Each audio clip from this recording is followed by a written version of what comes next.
Magandang araw mga kalmosalita. Ako nga pala si Grabs at muling magbabahagi ng Gospel Reflection Bites for today. Ang Gospel natin ngayon ay mula sa Luke 9:22-25.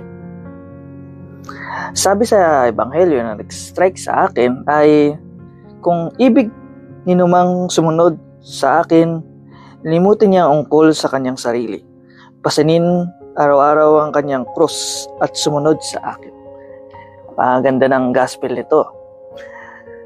At ang aking reflection dito ay, nahamon tayo ni Jesus na tingnan kung ano talaga ang pinapahalagaan natin. Madalas abala tayo sa mga pangarap natin sa buhay, sa seguridad natin, at sa sariling kaginawaan.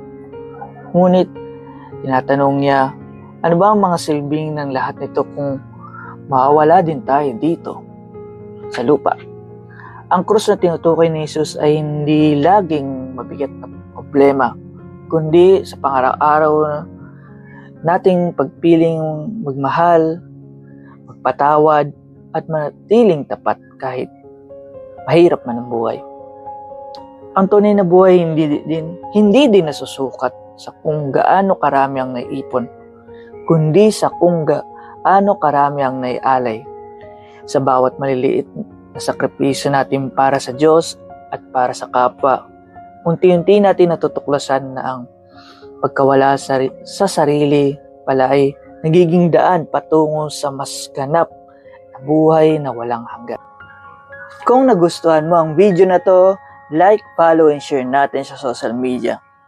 At tulad ng laging sinasabi ni Padre Luciano, gawin natin viral araw-araw ang salita ng Diyos. Kundi saan mo salita, kundi saan mo gawa. God bless.